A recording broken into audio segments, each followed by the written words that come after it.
നേരത്തെ പറഞ്ഞ പോലെ ഇപ്പൊ നമ്മൾ പേരൻസിന് സാധിക്കുന്നു പറയുമ്പോൾ തന്നെ അക്കാഡമിക്സിൽ മാത്രമല്ലല്ലോ, അതല്ലാതെ നമ്മൾ പഠിച്ചിരിക്കേണ്ട, കുട്ടികൾ അറിഞ്ഞിരിക്കേണ്ട ചില കാര്യങ്ങളും മൂല്യങ്ങളും ഒക്കെ ഉണ്ട്. നമുക്കിനി അതിലേക്കും കൂടി വരാമോ? തീർച്ചയായും. നമ്മുടെയൊക്കെ വിദ്യാഭ്യാസ സിസ്റ്റത്തിന്റെ പ്രശ്നം എന്താ വെച്ച് കഴിഞ്ഞാൽ നമ്മൾ കൂടുതൽ ഒരു അക്കാഡമിക് സക്സസിന് മാത്രമാണ് എഡ്യൂക്കേഷൻ സിസ്റ്റം കൂടുതൽ പ്രൊമോഷൻ കൊടുക്കുന്നത്.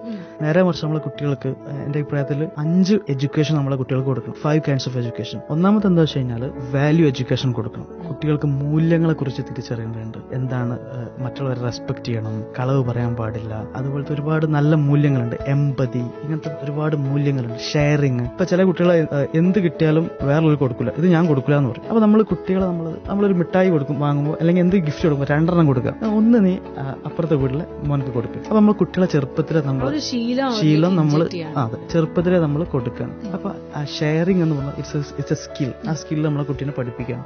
അപ്പോൾ വാല്യൂ എഡ്യൂക്കേഷൻ കൊടുക്കണം ഒന്നാമതായിട്ട്. അതിന്റെ കൂടെ തന്നെ സ്പിരിച്വൽ എഡ്യൂക്കേഷൻ, ആത്മീയ വിദ്യാഭ്യാസം കൊടുക്കണം എന്ന് വിശ്വസിക്കുന്ന ആളാണ് ഞാൻ. അതുപോലെ തന്നെ മൂന്നാമത്തെ വിദ്യാഭ്യാസം success education. This is the most important education I believe. Success education എന്ന് പറഞ്ഞു കഴിഞ്ഞാൽ വിജയിക്കാൻ കുട്ടികളെ പഠിപ്പിക്കണം. അതായത് ഇപ്പൊ എന്റെ പുസ്തകം it's A part of success education. ഇപ്പൊ സ്കൂളിൽ സിലബസ് പഠിപ്പിക്കുന്നു, പക്ഷെ എങ്ങനെ വിജയിക്കണം എന്ന് പഠിപ്പിക്കുന്നില്ല. സോ ഇത് സക്സസ് എഡ്യൂക്കേഷന്റെ ഒരു പുസ്തകമാണ്. അതുപോലെ തന്നെ success is A learnable skill എന്നാണ് ബ്രയാൻ ട്രേജ് പറഞ്ഞിട്ടുള്ളത്. അത് സക്സസ് എന്ന് പറഞ്ഞു കഴിഞ്ഞാൽ നമുക്ക് വിജയിക്കാൻ ഒരു കൂട്ടുണ്ട്, ഒരു റെസിപ്പി ഉണ്ട്. സാമ്പാറിന്റെ റെസിപ്പി പഠിച്ചിട്ട് മുഹ്സിൻ സാമ്പാർ ഉണ്ടാക്കിയാൽ ഉണ്ടാക്കാൻ പറ്റും, അപ്പുറത്തെ വീട്ടിലെ ചേട്ടൻ സാമ്പാർ ഉണ്ടാക്കാൻ പറ്റും. അതായത് റെസിപ്പി പഠിക്കുക എന്നുള്ളതാണ്. സോ സാമ്പാർ ഉണ്ടാക്കുന്ന ഒരു റെസിപ്പി ഉണ്ട്. അതുപോലെ there is a recipe for success. അതായത് ഒരു നല്ല സ്റ്റുഡന്റ് ആവാൻ, സക്സസ്ഫുൾ സ്റ്റുഡന്റ് ആവാൻ there is a recipe. Sambar ഉണ്ടാക്കുന്നത് പോലെ ഈസി ആണോ അത്? No, that's not easy. Yes. അപ്പൊ ഞാൻ പറഞ്ഞു വരുന്നത് there is a recipe for success. ഇപ്പൊ ചില ആൾക്കാർ ബിസിനസ്സിൽ നിരന്തരം പൊട്ടുന്നു. അപ്പോ അതിന് എന്താ കാരണം എന്ന് വെച്ച് കഴിഞ്ഞാല് ഒരു ബിസിനസ്മാൻ വിജയിക്കേണ്ട ചില റെസിപ്പി കൂട്ടുണ്ട്. ആ കൂട്ട് ആര് പഠിച്ചെടുത്തോ അയാൾ അത് ഇംപ്ലിമെന്റ് ചെയ്താൽ he will get the result. കുട്ടികളുടെ ആ ഒരു റെസിപ്പി എന്തായിരിക്കണം? കുട്ടികളുടെ അക്കാഡമിക് സക്സസിന്റെ റെസിപ്പി അവരുടെ സ്കിൽ ഡെവലപ്മെന്റ് ആണ്. അതായത് ഒരുപാട് സ്കിൽസ് ഉണ്ട്. ഇപ്പൊ WHO ഒരു 10 ലൈഫ് സ്കിൽസ് കുട്ടികൾക്ക് കൊടുക്കണം എന്ന് പറയുന്നുണ്ട്. നമ്മൾ 10 ലൈഫ് സ്കിൽസ്, അതുപോലെ കമ്മ്യൂണിക്കേഷൻ, ലീഡർഷിപ്പ്, എംപതി പോലത്തെ 10 എണ്ണം കൊടുക്കും. സെൽഫ് അവയർനെസ് പോലത്തെ 10 എണ്ണം കൊടുക്കുന്നുണ്ട്. അതുപോലെ തന്നെ കുട്ടികളുടെ റെസിപ്പിയാണ് അവരുടെ മെമ്മറി ടെക്നിക്സ് വരെ പഠിപ്പിച്ചു കൊടുക്കണം, എങ്ങനെ മെമ്മറൈസ് ചെയ്യാൻ പഠിപ്പിച്ചു കൊടുക്കണം. അതുപോലെ സ്ട്രെസ് മാനേജ്മെന്റ്, കുട്ടികളൊക്കെ ഭയങ്കര സ്ട്രെസ്സിലാണ്. ഒരു സ്ട്രെസ് വന്നാൽ എങ്ങനെ മാനേജ് ചെയ്യണമെന്ന് കുട്ടികളെ പഠിപ്പിച്ചു കൊടുക്കണം. അതുപോലെ how to prepare for exam, ഇത് അവരെ പഠിപ്പിച്ചു കൊടുക്കണം. അതുപോലെ തന്നെ അവർക്ക് ഗോൾ സെറ്റിംഗ്, കരിയർ പ്ലാനിങ്, ഇങ്ങനത്തെ കാര്യങ്ങൾ കുട്ടികളെ പഠിപ്പിച്ചു കൊടുക്കണം. സക്സസ് എഡ്യൂക്കേഷൻ, കുട്ടികളുമായി ബന്ധപ്പെട്ട സക്സസ് എഡ്യൂക്കേഷൻ, അതാണ് മൂന്നാമത്തെ. നാലാമത്തെ മക്കളെ പഠിപ്പിക്കേണ്ടത് ഫൈനാൻഷ്യൽ എഡ്യൂക്കേഷൻ ആണ്. അത് ആരും പഠിപ്പിക്കാറില്ല, ഫൈനാൻഷ്യൽ എഡ്യൂക്കേഷൻ. ഇത് പറയുന്നതുകൊണ്ട് എനിക്ക് വളരെ വിഷമമുണ്ട്. കാരണം ഇന്ന് പ്രവാസികൾ, ഒരുപാട് ആളുകൾ അവരൊരുപാട് സമ്പത്ത് ഇവിടുന്ന് ഉണ്ടാക്കി അവസാനം നാട്ടിൽ അവർ സെറ്റിൽ ആകുമ്പോൾ അവരുടെ കയ്യിൽ ഒന്നുമില്ല. ആകെ ഉള്ളത് വലിയൊരു വീടും വീടിന്റെ മുറ്റത്തൊരു കാറും. എന്നിട്ട് അവർ നാട്ടിൽ വന്നിട്ട് സ്ട്രഗിൾ ചെയ്യാണ്. അവർക്ക് സ്വന്തമായിട്ടൊന്നും തുടങ്ങാൻ പറ്റുന്നില്ല. നാട്ടിലെ മാർക്കറ്റ് എന്താണെന്ന് അറിയില്ല. അവരാകെ പ്രയാസത്തിലാണ്. അപ്പോൾ ലാക്ക് ഓഫ് ഫൈനാൻഷ്യൽ എഡ്യൂക്കേഷൻ നമ്മളെ പ്രവാസികൾക്കിടയിൽ നന്നായിട്ട് ബാധിച്ചിട്ടുണ്ട് അവരുടെ ജീവിതത്തിൽ. അപ്പോൾ പ്രവാസികൾ പഠിച്ചിരിക്കേണ്ട ഒരു കാര്യം, അതുപോലെ മക്കളെ പഠിപ്പിക്കേണ്ട ഒരു കാര്യമാണ് ഫൈനാൻഷ്യൽ എഡ്യൂക്കേഷൻ. ഫൈനാൻഷ്യൽ എഡ്യൂക്കേഷൻ എന്ന് പറഞ്ഞു കഴിഞ്ഞാൽ എങ്ങനെ പണം സമ്പാദിക്കണം, എങ്ങനെ പണം ചെലവഴിക്കണം, ഇത് രണ്ടും പഠിക്കേണ്ടതുണ്ട്. അപ്പോൾ അഞ്ചാമത്തത് മക്കളെ പഠിപ്പിക്കുന്നത് ഹെൽത്ത് എഡ്യൂക്കേഷൻ. അതായത് ആരോഗ്യം നമ്മൾ കെയർ ചെയ്യേണ്ടതുണ്ട്. എന്തൊക്കെ ഭക്ഷണം കഴിക്കണം, എന്തൊക്കെ കഴിക്കാൻ പാടില്ല, അങ്ങനെ ഹെൽത്തുമായി ബന്ധപ്പെട്ട കാര്യങ്ങൾ.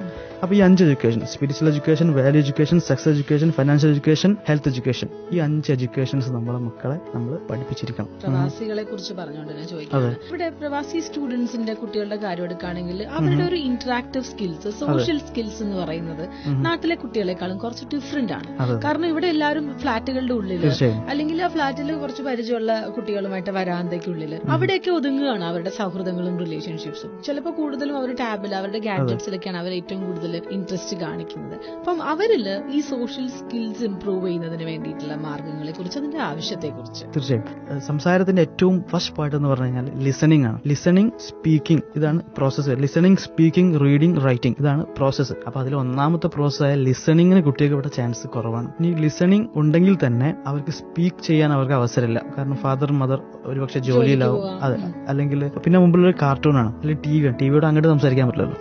അപ്പോൾ ലിസണിങ്, സ്പീക്കിംഗ് ഇവർക്ക് ചാൻസ് കുറവാണ്. അതുകൊണ്ടാണ് പ്രധാനപ്പെട്ട ഒരു പ്രശ്നം. അപ്പോൾ മറ്റൊരു പ്രോബ്ലം പ്രവാസി കുട്ടികളെ കണ്ടുള്ളത് ലാക്ക് ഓഫ് സോഷ്യൽ സ്കിൽസ് ആണ്. അതായത് അവർക്ക് ഇടപഴകാനൊന്നും അറിയില്ല. അപ്പൊ അതിന് നമുക്ക് പറഞ്ഞു കൊടുക്കാനുള്ളത്, അവര് പരമാവധി കുട്ടികളെ ഇടപഴകി നമ്മൾ ചെറുപ്പം മുതൽ നമ്മൾ ശീലിപ്പിക്കുക. അതായത് നമ്മുടെ റിലേറ്റീവ്സിന്റെ അടുത്ത് പോവുക, അവരെ വീട്ടിൽ വിരുന്നേര് വന്ന് നമ്മൾ അവരെ ഡീൽ ചെയ്യാൻ പഠിപ്പിക്കുക.